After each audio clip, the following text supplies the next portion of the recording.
विज्ञान और इतिहास के नज़रिए से अगर देखा जाए तो रामायण और महाभारत दो महाकाव्य हैं और भगवान श्री राम और भगवान श्री कृष्ण इन दो महाकाव्यों के नायक हैं।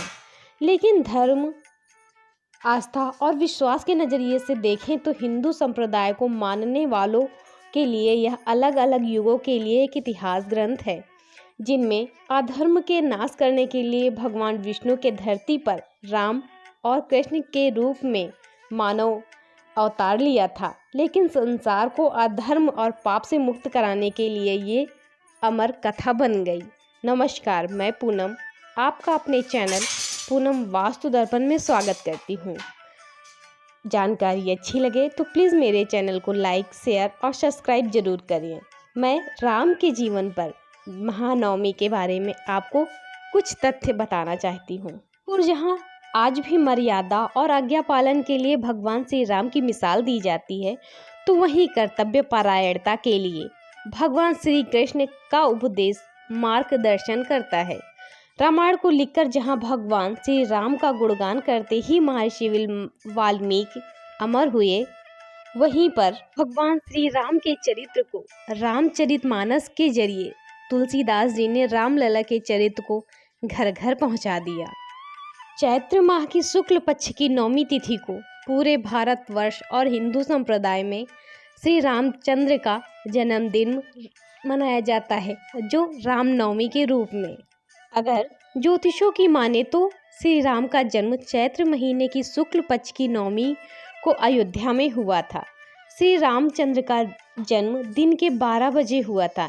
इस समय नौमी तिथि और पुष्य नक्षत्र व कर्क लग्न था। हमारे शास्त्रों की ऐसी मान्यता है कि रामायण लिखनी भी रामनवमी के दिन से ही शुरुआत हुई थी। अयोध्या की रानी माता कौशल्या की कोख से जन्म लेने पर और भगवान विष्णु के मानव अवतार लेने पर इस जन्मोत्सव का आनंद देवताओं ने, ऋषियों ने, किन्नरों ने और उसके साथ साथ अयोध्या की समस्त प्रजा ने उठाया। इतना ही नहीं, यह भी माना जाता है कि गोस्वामी तुलसीदास ने भी रामचरितमानस की रचना श्री राम नवमी के दिन से ही शुरू की थी।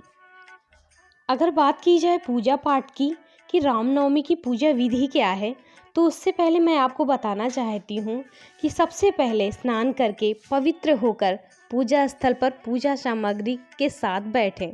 फिर पूजा में तुलसी का पत्ता और पुष्प होना बहुत आवश्यक है।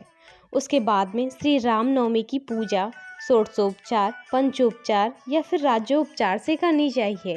आपकी जैसी श्रद्धा हो उसी हिसाब से आप पूजा का करें। पूजा में खीर और फलों का प्रसाद भी भगवान श्री राम को अर्पित करना चाहिए। ऐसा कहा जाता है कि तुलसी के पत्ते डालकर भगवान को खीर अर्पित करने से भगवान भक्त की सारी मनोकामना पूरी करते हैं। पूजा के अंत में सपरिवार राम दरबार की आरती करें। और हाँ, पूजा के बाद घर की जो सबसे छोटी महिला हो वह सभी लोगों के माथे पर कुमकुम का तिलक करे। हिंदू धर्म में आस्था रखने वालों के लिए श्री रामनवमी बहुत ही शुभ दिन होता है। श्री रामनवमी पर पारिवारिक सुख शांति और समृद्धि के लिए व्रत भी रखा जाता है। श्री राम रक्षा स्तोत्र का पाठ करें और पूरे परिवार के साथ आरती करें।